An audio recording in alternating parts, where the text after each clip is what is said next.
Quashquame was a Sauk chief. He was the principal signer of the 1804 treaty that ceded Sauk land to the United States government. He maintained two large villages of Sauk and Meskwaki in the early 19th century near the modern towns of Nauvoo, Illinois and Montrose, Iowa, and a village at camp in Cooper County, Missouri. 1804 Treaty of St. Louis. Quashquame is best known as the leader of the 1804 delegation to St. Louis that ceded lands in western Illinois and northeast Missouri to the U.S. government under the supervision of William Henry Harrison. This treaty was disputed, as the Sauk argued the delegation was not authorized to sign treaties and the delegates did not understand what they were signing. Black Hawk, a frequent visitor to Quashquame's village, lamented this treaty in his autobiography. The Sauk and Meskwaki delegation had been sent to surrender a murder suspect and make amends for the killing, not to conduct land treaties. The treaty was a primary cause of Sauk displeasure with the U.S. government and caused many Sauk, including Black Hawk, to side with the British during the War of 1812.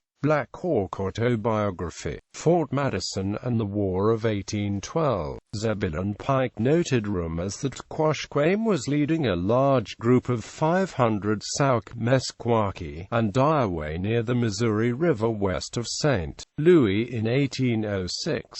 This village might have been at Montrose Creek in the south part of Cooper County, Missouri, where he was later known to have a temporary village. Quashquame was back along the Mississippi by 1809. Quashquame attended several meetings with the U.S. Army at Fort Madison during the turbulent period leading up to the War of 1812.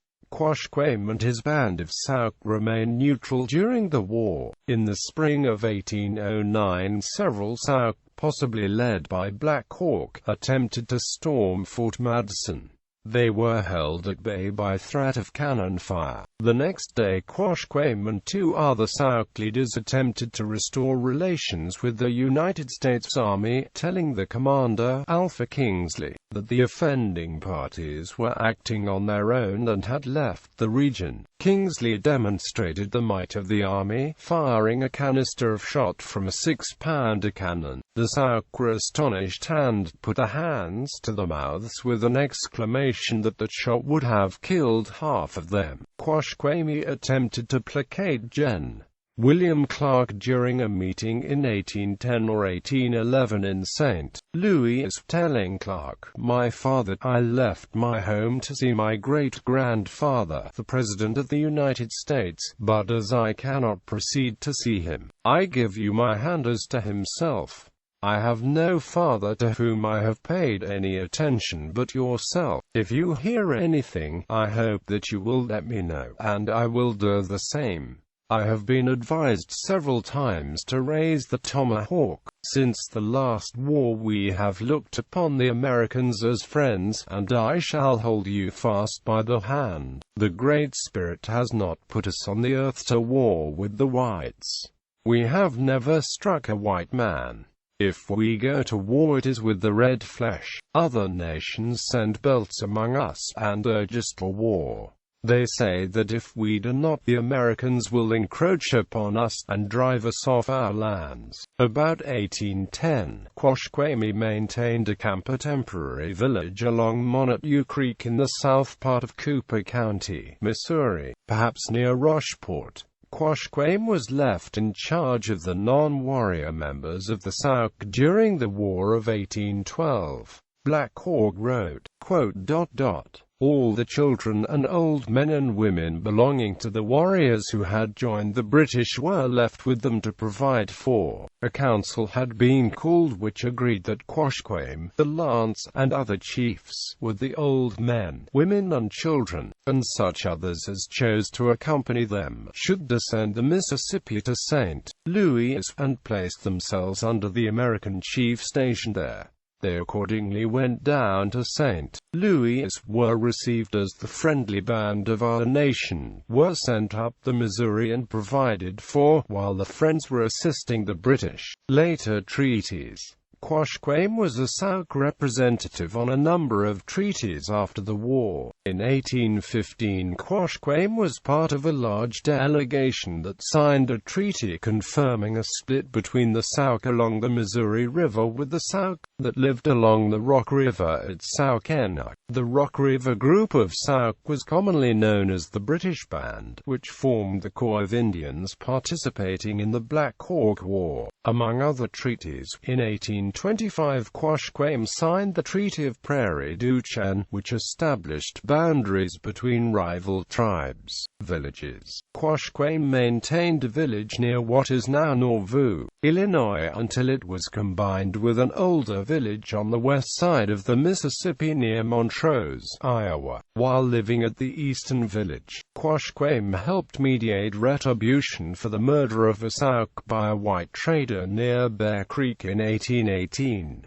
About 1824, Captain James White purchased the eastern village from Quashquame. White gave Quashquame a little escutiapo and 2,000 bushels of corn for the land. Quashquame's village moved to the west bank of the river, merging with an existing Sauk village near what is now Montrose, Iowa. This western village was also called Cut Noses Village or Aplos Village, or the lowest Sauk village, and was located at the head of the Des Moines Rapids, a strategic bottleneck in Mississippi trade. Historical accounts suggest the village was occupied from the 1780s until the 1840s. This village was visited by Zebulon Pike in 1805 and in 1829 by Caleb Atwater. Atwater interview of 1829. Caleb Atwater visited Quashquame in 1829. Atwater's interview provided the most detailed description of Quashquame and his village near Montrose, and revealed that Quashquame was a skilled artist. Caleb Atwater remarks made of a tour to Prairie du Chien, thence to Washington City. Personal. Atwater estimated Quashquame's age to be about 65, which means he may have been born about 1764.